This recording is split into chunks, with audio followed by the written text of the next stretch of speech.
আমার নবী বললেন, জাবের রে, তোমার আরো যত কথা আছে সব উপস্থাপন করো। আমি নবী একবারে আমিন বলে দিব।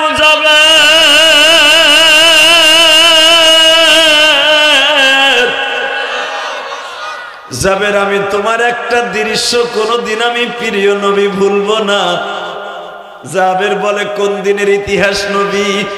ও জাবের, আমার আল্লাহ কোরআনে বলে, সাওফা ইউতিকা রাব্বুকা ফাতারদা আলাম ইয়াজিদকা ইয়াতীমান ফাআওয়া। নবী, আপনার আগের দিনের চাইতে এখনের দিন অনেক ভালো। জাবের, মক্কে জিন্দেগিতে যখন আমি ছিলাম, মক্কার মানুষগুলো আমাকে শুধু মারতো আর মারতো। আমি মক্কায় একটা মিনিট শান্তি পাই নাই। আমি ঘরের মধ্যে শুয়ে থাকতাম, আমার ঘরের চারপাশ দিয়া ছেলেরা তরবারি নিয়ে আমাকে হত্যা করার জন্য, গুপ্ত হত্যা করার জন্য রেডি হয়ে থাকতো।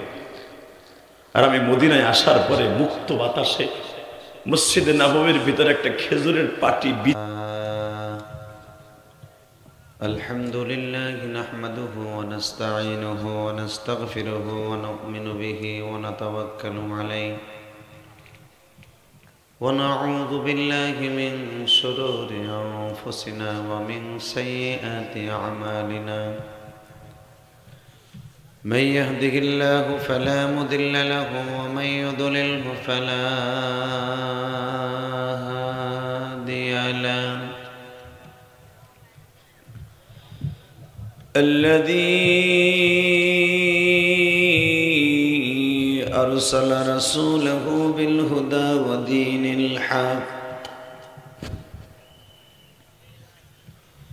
ودين الحق ليظهره على الدين كله وكفى بالله شهيدا.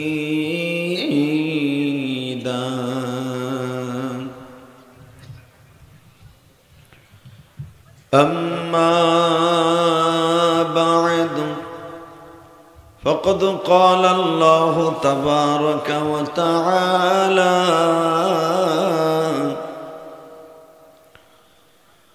فأعوذ بالله من الشيطان الرجيم.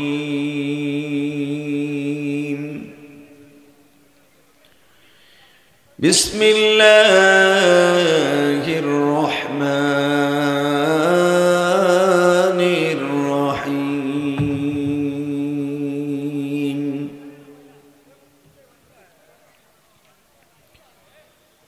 ولا تحسبن الذين قتلوا في سبيل الله أموات.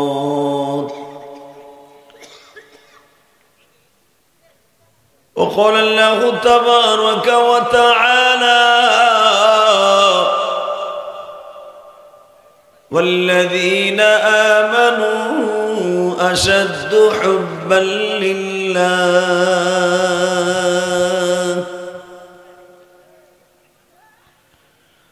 وإنك لعلى خلق عظيم.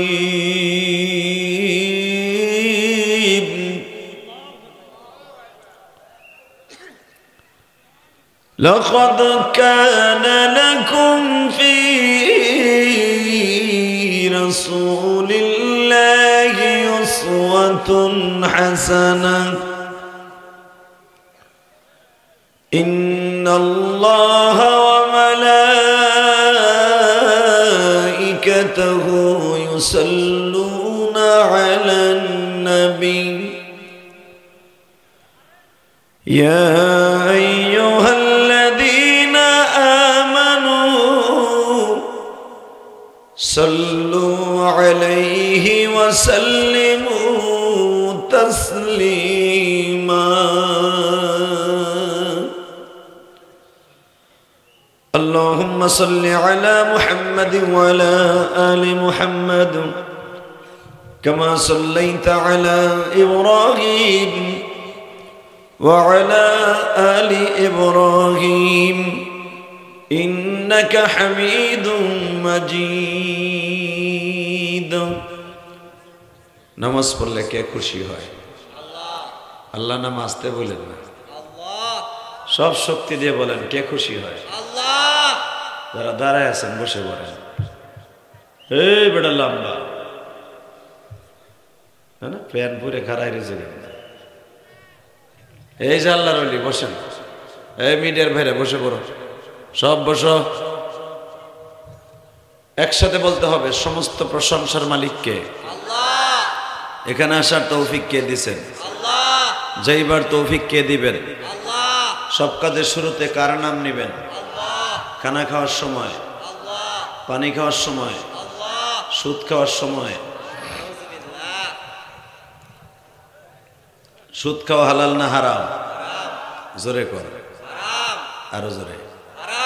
এক চাষা ধান বইরে যেখানে চুপচাপ করে, চাষা এখন আওয়াজই দেয় না। চাষা কথা কোন আমি জানি, চাষি আপনারা না করে দিছে, চিল্লানি ফিল্লানি দিও না, জেহাদি আসতেছে ঢাকার থেকে, মরে গেলে খেতা গরম কেটা করবো কেটা বলে দিছে চাষি। সব চাষি বাদ, আমার মৌলার প্রশংসা। জোরে কোন আল্লাহু আকবার, আরো জোরে লিল্লাহি তাকবীর। দিন ইসলাম, দিন ইসলাম মুখের মধ্যে কাপড় লাগায় বসে যাবো এড়িয়েছে। আওয়াজ হবে তো মুসলমানের মতো আওয়াজ হবে। একসাথে বলেন নারায়ে তাকবীর, দিন ইসলাম, দিন ইসলাম। মাশাআল্লাহ, আল্লাহ আপনি আমাদের সবাইকে মাফ করে দেন, জোরে করে আমিন। ভীমপুর জামে মসজিদ উন্নয়ন প্রকল্পে ভীমপুর উত্তরপাড়া ৭-৮ ডিসেম্বর ২০২৪ দুই দিনব্যাপী ইসলামী মহাসম্মেলনের ও তাফসীর কোরআন মাহফিলের ১৪তম সম্মানিত সভাপতি। আমি জানি নওগাঁর জমিনে অনেক কনকনে শীত পড়ে, ঢাকা কিন্তু এখনো শীত আসেনি। এসে দেখলাম ঠিকই শীতের আভাস খুবই চমৎকার, এখনো পর্যন্ত পুরাপুরি নওগাঁর হিসাবে শীত পড়ে নাই। ঠিক না বেটি? জোরে করে। আপনার মন খারাপ, কি অবস্থা? মনে হয় রাগ করে বসে রয়েছেন আপনারা। আমি জানি আপনাকে মন অনেক উদার, অনেক ভালো মানুষ আপনারা। এই নওগাঁর মানুষ এমন একটা জায়গার মানুষ, আপনাদের খেটে খাওয়া কষ্টের ধান চাউল হয়ে আমাদের ঢাকায় যায়। ঠিক না বেটি? তারপরে স্যার একটা কথা করেন, কথা ক। আমি জানি আজকে তোর ডার্লিং এর লাগে সমস্যা হয়েছে, তারপরে কথা ক। তুই কইস রোয়াজে যাবি, হে তোরে না করছে যাইও না, খেতার গরম গরম লাগবো। কিন্তু ওয়াজের মাঠে বসে কেউ মুখটা কালো রাখবেন না, কারণ আমি এত কষ্ট করে ঢাকার থেকে আসতে পারি, এই শত শত রাস্তা অতিক্রম করে। আমি মন বলে আপনারা যদি আমার সাথে কথা বলেন, সুবহানাল্লাহ বলেন, জান্নাতের ভিতরে আপনার নাম আপনার বাবার নাম সহ আল্লাহ একটা আলহামদুলিল্লাহ সুবহানাল্লাহ গাছ লাগাই দিবেন। বলেন তো আল্লাহু আকবার। এই মাইকে লাইটে একটা কষ্ট লাগাও, মাইকের টন বেস বাড়াও, মাস্টার বাড়াও। আল্লাহ ঠিক হয়ে যাবে। যারা দোকানপাটে রাস্তাঘাটে ঘোরাফেরা করছেন, আমি সকলকে জানাই আমার অন্তরস্থল থেকে ধন্যবাদ। আমি যখন এখান থেকে যাচ্ছিলাম মহাদেবপুরের দিকে আসরের নামাজের রক্তে, তখন এখানে আজকে মনে হয় ফুটবল খেলা হয়েছে না?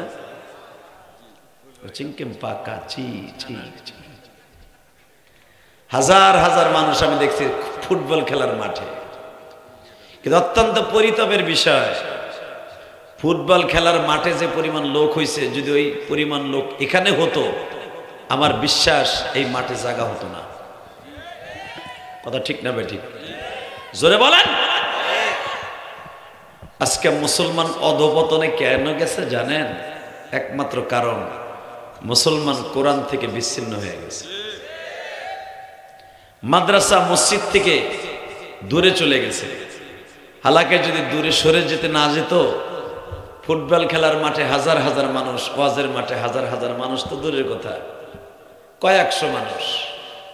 তবে আমার মন বলে আজকে যারা মাহফিল মিস করবে, ওর মতো কপাল পোড়া আল্লাহর জমিনে আছে বলে আমার মনে হয় না। শুধু একসাথে বলতে হবে, সর্বময় ক্ষমতার মালিককে। আরো জোরে, দুই হাত উঁচা করে কয়েকটা বার আওয়াজ দিতে হবে। নামান হাত, নামান নামান। আমি হাত উঁচা করতে বলবো, আপনি উঁচা করবেন। আল্লাহ দেখুক যে এই মহাদেবপুরের মানুষ, এই ভীমপুর না, ভীমপুরের মানুষ ইসলাম প্রিয় মানুষ, এরা পৃথিবীতে কোনোদিন বাতিলের সামনে মাথা নত করে না। এটা প্রমাণ করতে পারবেন না? আমরা বাংলাদেশের মানুষ এমন একটা জাতি, মুসলমান হিসাবে পৃথিবীর কোন জাতির সামনে আমরা মাথা নত করি না। আপনাদের এলাকার চেয়ারম্যানের সাথে আমার কথা হলো, যিনি উনি অন্য ধর্মের হয়, হিন্দু ভদ্রলোক, আলেমুল আমাকে অনেক সম্মান করলেন, খুব ভাল লাগলো, আলহামদুলিল্লাহ বলেন। এতটুকু সম্মান আমাকে মুসলমান চেয়ারম্যানের কাছ থেকে পাই নাই বিগত সরকারের আমলে। কথা বল না কেন? চেয়ারম্যান এসেই বলতো, হুজুর এটা কিন্তু আমার এলাকা। এসেই বলতো, হুজুর ডাইনে বামে যাবেন না, মাটির নিচে যে ওয়াজ আছে এগুলো করবেন, কারণ মাটির নিচে আছে পোকামাকড়, ওইটার ওয়াজ আর কি করব? কথা কর না কেন? হুজুর ডাইনে বামে যাবেন না, শুধু সোজা ওয়াজ করবেন। আপনাদের চেয়ারম্যান এগুলো কিচ্ছু বলে নাই, উনি বেধর্মী হতে হলো, মনে হয় মনটা অনেক ভালো, ঠিক না? ভালো না হলে সে অন্য ধর্মের মানুষের চেয়ারম্যান হয়, মনে আপনাদের এদিকে মুসলমানের থেকে হিন্দুদের ভোটার মনে হয় বেশি। হ্যাঁ, মুসলমান ভোটার বেশি, মাশাআল্লাহ। শুধু একটা কথা শোনেন, এই জমিনে ততদিন পর্যন্ত আল্লাহর দিন থাকবে যতদিন পর্যন্ত কোরআন থাকবে। যুবক কথা বলো, কলিজার ভাই কথা বলো, যতদিন এই দুনিয়ায় দিন থাকবে ততদিন পর্যন্ত ধর্ম থাকবে।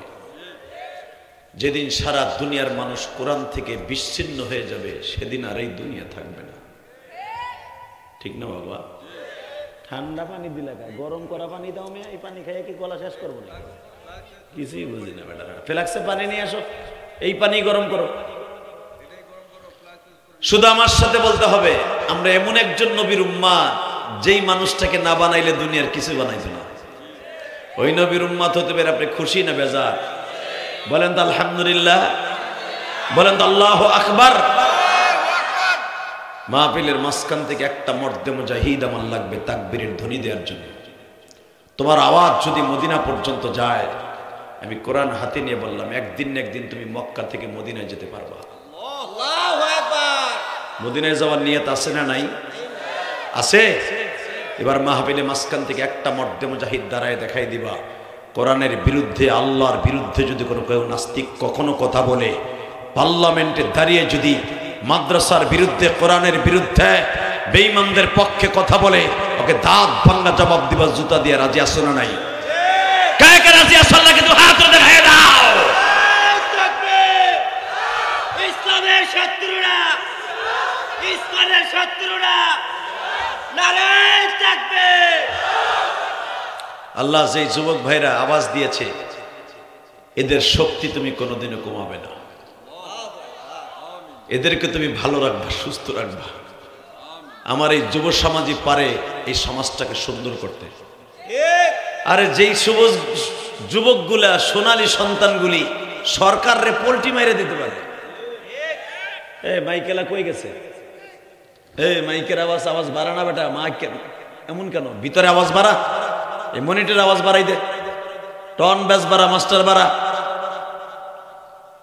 গুলির মতো আওয়াজ দে, আরো দে। একসাথে বলতে হবে, যুব সমাজ যদি চায় এই ভীমপুরের চেহারা ভীম বানায় লাগবে। ভীম মানে কি? পরিষ্কার, ঠিক না বেটি? পরিষ্কার করে নাই? বাংলাদেশে আমাদের আগের সাবেক এমপি মন্ত্রীরা বলতো, পালাবো না, পালানোর সিস্টেম নাই, কত কত কইতে হন, হেরাই দেহে কোথাও নাই। আসলে ক্ষমতার মালিককে বিশ্বাস হয় না? এই দুনিয়ায় যারাই আল্লাহর সাথে লড়ছে ওরাই মরছে। এই দুনিয়ায় লড়েছিল আল্লাহর সাথে ফেরাউন, আছে না গেছে? লড়েছিল সাদ্দাত, হামান, ওরা আছে না গেছে? তারা চ্যালেঞ্জ করেছিল আমাদের ক্ষমতা কেউ নিতে পারবে না। ফেরাউনের ক্ষমতা যায় নাই, সাদ্দাতের ক্ষমতা যায় নাই। সারা দুনিয়ায় যারাই আল্লাহর বিরুদ্ধে কথা বলবে ওদের ক্ষমতা দুনিয়ায় টিকে থাকবে না। এই মক্কা নগরীতে আমার নবী ছিলেন এতিম, বাপ হারা একটি এতিম ছেলে, ঠিক না বেঠিক? 6 বছরের বয়সে মা হারিয়ে আমার নবী চির এতিম। এই লোকটাকে প্রতিষ্ঠা করছেন কে? শোনেন কোরআনে কি বলে, والضحى والليل إذا سجى ما ودعك ربك وما قلى وللآخرة خير لك من الأولى ولسوف يعطيك ربك فترضى ألم يجدك يتيما فآوى।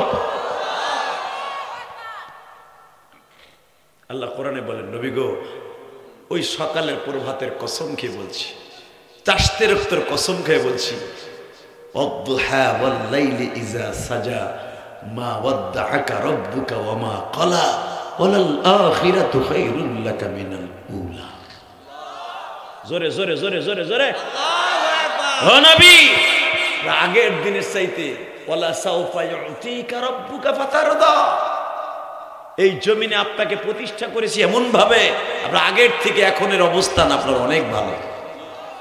আল্লাহু আকবার জোরে বলতে পারলেন না? হালাকে আপনি ছিলেন এতিম, ওয়াজাদাকা আইলান ফাগনা ফাআম্মাল ইয়াতীমা ফালা তাকহার, আমি আপনাকে পেয়েছিলাম অসহায়, গরীব, এবং আপনাকে পেয়েছিলাম এতিম অবস্থায়। এখন দিলটা নরম করবেন, চোখের পানি ছেড়ে দেবেন। কে কইছে আপনার গুনাহ মাফ হইব না? এই কোরআন ধরে বললাম, আমার নবীর কথা শুনে যদি কারো চোখে পানি আসে, ওই মানুষটা কোনোদিন জাহান্নামে যাবে না। আল্লাহু আকবার জোরে বলতে পারলেন? রাসূলের একজন সাহাবী ছিলেন, এই সূরার তাফসিরে দেখবেন নাম তার জাবের। কি নাম?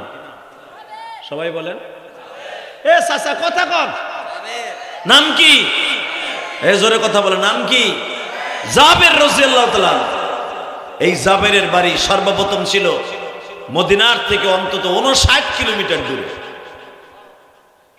নবীর প্রেমে পড়ে বাড়ি ঘর সব ছেড়ে দিয়া মদিনায় এসে বাসা বাঁধল। মারহাবা বলেন। খন্দক থেকে মাত্র 1.5 কিলোমিটার দূরে এখন জাবেরের বাড়ি। জাবেরের বাড়িতে একটা মসজিদ আছে। এবার আওয়াজ দিবেন, আপনার জীবনে কোনোদিন এত জোর আওয়াজ দেন নাই আমার কলিজার যুবক ভাইরা। যুবক ভাই, এই দুনিয়া থাকার জায়গা না, আইজ আছো কাল নাই, বাহাদুরি করে কোনো লাভ নাই, ঠিক না বেঠিক? 5ই আগস্টে তোমার মতো কত যুবক রাস্তায় দাঁড়িয়ে আন্দোলন করেছিল, আজকে কত মায়ের কোল খালি হয়ে গেছে। যেই ছেলেগুলো শাহাদাত বরণ করেছে, যেই যুবকের রক্তে রঞ্জিত হয়েছে, কালো রাজপথ রঙিন হয়েছে, আজকে অনেক যুবক চলে গেছে কবরে। স্বাধীনতার সুফল তারা পায় নাই, তুমি আর আমি পাইতেছি। কথা বলেন না কেন? কিন্তু মনে রাখতে হবে, এদেরকে ভুলে গেলে চলবে না, এদের জন্য দোয়া করতে হবে, আল্লাহ এদের কবরটাকে জান্নাতের টুকরা বানায় দেন। আরো জোরে কেন আমিন। এই চাচা, স্বৈরাচারের আন্দোলনে যারাই শরীক হয়েছে, মনে রাখতে হবে প্রত্যেকটা যুবককে যেন আল্লাহ মাফ করে দেয়। আল্লাহ শুধু আমার দিকে তাকাবেন, এই জমিনের মালিকটা কে? এই আল্লাহ এখনো আছে না? প্রমাণ হয়ে যাবে। তো জাবের রাদিয়াল্লাহু তাআলা বালি বিশ্বনবীর পারি, মসজিদে নববীর থেকে একবারে নিকটতম। হযরত জাবের একদিন আমার বিশ্বনবীকে জিজ্ঞাসা করে, হুজুর আমি দেখলাম, আমি আপনাকে দেখলাম। কি দেখলাম? আমি একবার চন্দ্রের দিকে তাকাই। খুলো কেন? আমি দিয়ে দেই, ঘোষণা দিতে হবে কেন? সে তো আসতেছে, আমি তো তার বলবোই প্রধান অতিথি আসতেছে। আলহামদুলিল্লাহ বলেন। আপনার এলাকার প্রধান অতিথি উনি আসতেছেন, আলহামদুলিল্লাহ বলেন। আল্লাহ কবুল করেন। আসলে আমাদের ধর্মের মধ্যে নিয়ম কি জানেন? আপনাদের ভাইস চেয়ারম্যানের অনেক সুনাম শুনেছি আমি, অনেক ভালো মানুষ, উনি আবার ভাইস চেয়ারম্যান হোক আলহামদুলিল্লাহ বলেন। আমাদের ধর্মের ভিতরে আমরা কিন্তু বেশি চাই না, কিন্তু অন্য অন্য ধর্মের ভিতরে কি জানেন, যদি তাকে হাইলাইট না করে, যদি তাদেরকে সেইভাবে মোটা তাজা না বানায়, কাম হয় না। কথা বলেন না কেন? কিন্তু আমাদের ধর্মের ভিতরে আল্লাহ এমন একটা সিস্টেম করে দিয়েছেন, আমাদের কোনো কিছু না বললেও আমরা মুসলমান জাতি হিসাবে গর্বিত। আলহামদুলিল্লাহ বলেন তো। আপনাদের প্রধান অতিথি চলে এসছেন, কি জানো নাম? আব্দুস সত্তার, বারাকাল্লাহু ফি হায়াতি, জোরাকান মারহাবা। তোরা তিনটা কই যাস? আল্লাহ ওগো বাড়িঘর তুমি চিনো, ওরা চোরের মতো দৌড় দিছে। তাহলে বুঝতে, আরে প্রস্রাব করতে কি তোমার ধরে নাই, ওর ধরছে? ও আসলো একটু আগে। এগুলো বাজে কথা। কলিজার ভাইরা আমার, বসে পড়ো তো বাবা, বসে পড়ো। যারা দাঁড়িয়ে আছেন, লাল পাঞ্জাবি দিকে এমন, জানি তুই এমন পেন্টু বছর ওপরে বসতে পারবি না, পেরাত করে বাইরে যাবো প্রস্রাবের জায়গায়, তো ভাইয়া পর কাজে লাগবে। বেটা খারাই দেশটা দিকে, লম্বা বেটা দিকে আয়। একসাথে বলেন, এই কোরআনটা কার? আরো জোরে বলেন তো বাবা, এই কোরআনটা কার? ওই আল্লাহকে জোরে একটা ডাক দেন তো, আল্লাহ বলে দেন, আর একটু জোরে ডাক দেন। আল্লাহ আপনাকে অনেক জোরে ডাক দিয়েছে, আল্লাহ এদেরকে মাফ করে দেন। আল্লাহ আল্লাহ এদের সন্তানগুলোকে আপনি আলেম বানায় দেন, এদেরকে সুশিক্ষায় শিক্ষিত হওয়ার তৌফিক দান করেন। আমি জানি এই নওগাঁর মানুষগুলো সহজ সরল মানুষ, এরা ধোকাবাজি বুঝে না, এরা বুঝে সন্তানগুলোকে কেমনে মানুষ করতে হয়। বাবা খেটে খায়, কিন্তু সন্তানটারে মানুষ করার জন্য চেষ্টা করে, সন্তানগুলোকে শিক্ষিত বানাবার চেষ্টা করে। আল্লাহ এদের এই পরিশ্রমগুলোকে আপনি কবুল করেন। আমার দিকে তাকান। জাবের রাদিয়াল্লাহু আনহু একদিন আমার বিশ্বনবীর সামনে দাঁড়িয়ে বলে, হুজুর আমি চন্দ্রের দিকে একবার তাকাইলাম, আর একবার আপনার দিকে তাকাইলাম, কিন্তু আমি দেখলাম চন্দ্রের চাইতে আপনার চেহারা সুন্দর। আমার নবীর প্রশংসা শুনে আপনি যত জোরে সুবহানাল্লাহ বলবেন, আমি কোরআন হাতে নিয়ে বলছি, এই মাঠ ছাড়ার আগে আল্লাহ সুবহানাহু ওয়া তাআলা আপনার জীবনের সব সগীরা গুনাহগুলো মাফ করে দিবেন। আচ্ছা বলেন তো, আমার নবীর চাইতে সুন্দর মানুষ এই দুনিয়ায় কেউ আসছে? নবীর চাইতে দামি বাদশা পৃথিবীতে কেউ আছে? বাজান আপনি জানেন না, আমাদের দেশের নেতা সে নিজের চিন্তা করে, কর্মীকে ফেলাইতে পালায়ন করে। কথা কর, পালায় নাই? বারবার 14-15 বছর খালি কইছে পালাবো না, এরপরে পালাইছে। কিন্তু একজন নেতা ছিলেন পৃথিবীতে, শোনেন তার সম্পর্কে কোরআনে আল্লাহ কি বলে, লাকাদ কানা লাকুম ফি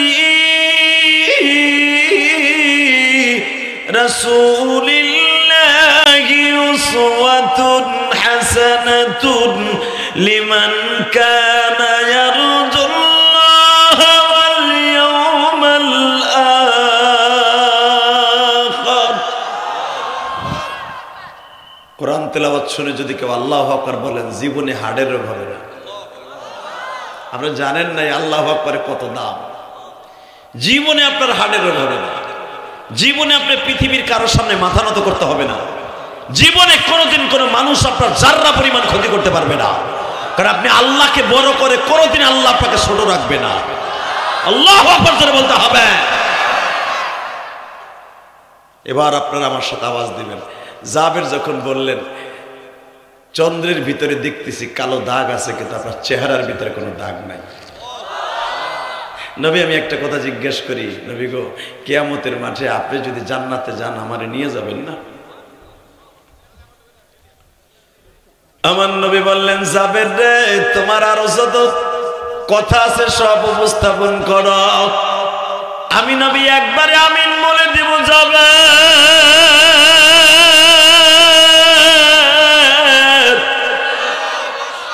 জাবের আমি তোমার একটা দৃশ্য কোনদিন আমি প্রিয় নবী ভুলবো না। জাবের বলে, কোন দিনের ইতিহাস নবী? ও জাবের, আমার আল্লাহ কোরআনে বলছে, সাওফা ইউতিকা রাব্বুকা ফাতারদা আলাম ইয়াজিদকা ইয়াতীমান ফাআওয়া। নবী আপনার আগের দিনের চাইতে এখনের দিন অনেক ভালো যাবেন। মক্কে জিন্দিগিতে যখন আমি ছিলাম, মক্কার মানুষগুলো আমাকে শুধু মারতো আর মারতো। আমি মক্কায় একটা মিনিট শান্তি পাই নাই। আমি ঘরের মধ্যে শুয়ে থাকতাম, আমার ঘরের চারপাশ দিয়া ছেলেরা তরবারি নিয়ে আমাকে হত্যা করার জন্য, গুপ্ত হত্যা করার জন্য রেডি হয়ে থাকতো। আর আমি মদিনায় আসার পরে মুক্ত বাতাসে মসজিদে নববীর ভিতরে একটা খেজুরের পাটি বিছিয়ে ঘুমিয়ে থাকি। জোরে জোরে জোরে জোরে জোরে জোরে যাবে। সেদিন আমার মনে সবচেয়ে বেশি শান্তি আসবে যেদিন আমার এই মদিনায় মানুষ দরজা খুলে ঘুমাবে, যেদিন কোনো একটা মেয়ে রেপ হবে না, ইফটিজিংয়ের শিকার হবে না। সেদিন আমি যদি নবী বেঁচে নাও থাকি, কবরে বসে যেদিন শুনবো আমার এই কষ্টের মদিনা, রক্ত ঝরানো মদিনা, একটা মেয়ে রেপ হয় নাই, একটা ছেলে কোনো মেয়েকে ইফটিজিংয়ের শিকার করে নাই, সেদিন আমার মতো সুখী আর কেউ থাকবে না। আমার বিশ্বাস এই দেশে যদি কোনোদিন ইসলামী স্টেট কায়েম হয়, দরজা খুলে ঘুমাইতে পারবে আল্লাহু আকবার জোরে বলতে পারলেন না? ওমরের জামানায় ওমর 14 বছর ক্ষমতায় ছিলেন, কিছুদিন কম, 14 বছরের ভিতরে কোনোদিন একটা ইফটিজিংয়ের মামলা মদিনার হাইকোর্টে ওঠে নাই। যেই মন্ত্রী ছিলেন আবু তালহা ইবনে জুবায়ের, হযরত ওমরের ইফটিজিং মন্ত্রী, যেটা আইন মন্ত্রী বলা হয় আপনাদের দেশে, আমাদের দেশের আইন মন্ত্রী আল্লাহর কাছে না চাইয়া চাইছে ভগবানের কাছে। শোনেন নাই? গত 2 বছর আগে পূজা মণ্ডপে যাইয়া হিন্দুদেরকে বলেছিলেন, আপনারা যখন প্রতিমার কাছে চাইবেন আমার লাগে একটু চাইয়েন। কথা আসতে কইলে বুব হইয়া মরবা, কথা কন না কেন? হযরত ওমরের জামানায় একজন আইন মন্ত্রী ছিলেন, মারহাবা বললেন না? তালহা ইবনে জুবায়ের। তালহা ইবনে জুবায়ের একদিন যায়, কয় হুজুর আমার এই ডিপার্টমেন্টের রাইখা কোনো লাভ নাই। কয় আমি চাকরি থেকে রিজাইন দিলাম। সুবহানাল্লাহ কইলেন না? আপনাকে মন খারাপ, তাহলে আওয়াজ দিয়ে না, আল্লাহ আপনার কপালটা ভালো করে দিবে। আমার এই ডিপার্টমেন্টে রাইখে লাভ নাই, আমার অন্য কাজে দেন, আমি খেটে খাই। কারণ চেয়ার পাইতে প্রতিদিন বসে থাকার চাইতে আমি গমের বস্তা নামাই, তাও কামাইব। আমার বলে কি কোনো কেস মামলা আসে না? কয় কেস মামলা কি আমার এই 7 বছর হয়ে গেল একটা মামলা আসলো না, দুর্নীতির মামলাও নাই, একটা ইফটিজিং এর মামলাও নাই, একটা চোর সুন্নির মামলাও নাই। তাহলে আমার এই ডিপার্টমেন্টে লাইকে রাব কি? আমার নামটা কেটে দেন, আমি খেটে খাই, শস্য খেতে পানি দেই, খেজুর গাছের গোড়ায় পানি দেই, অন্তত আল্লাহকে বলতে পারবো আমি একটা কাজ করে খেয়েছি। আল্লাহ কাজ করা পছন্দ করে, সুবহানাল্লাহ বললেন না? আমার বাবা আদম কাজ করতে পছন্দ করতেন, ধান খাত, শস্য খাত, পোষ্য খাত আমার বাবা রোপণ করতেন, ওই কাজটা আমি করি। আমার নবী নিজে গম খেতে কাজ করতেন, আল্লাহু আকবার জোরে বলেন। আমার নবী খেজুরের বাগানে নিজে পানি দিতেন, আমার নবী ছাগল চড়াইতেন। আমার নবী ছাগল চড়ায় নাই? শোনেন তাহলে আমার নবীর জীবনী, ওয়ালা সাউফা ইউতিকা রাব্বুকা ফাতারদি, একটা আয়াতের তাফসীর করে যাই। আমার নবীর যখন বয়স 17 বছর, আল্লাহু আকবার বলেন। যারা দাঁড়িয়ে আছেন কলিজার ভাই বসে পড়েন, কপাল আজকে ভালো হয়ে যাবে। আপনারা ইউটিউবে শুধু আমারে দেখছেন, বাস্তবে দেখেন নাই। আমি চাই আপনাদের সাথে একটা বন্ধুত্ব করতে, আমি চাই না আপনাদের সাথে শত্রুতামি করতে। যুবক তোরা 60 জন যাইস না, হুন, তোরা 60 যাইস না, দিক ব্যাক কর।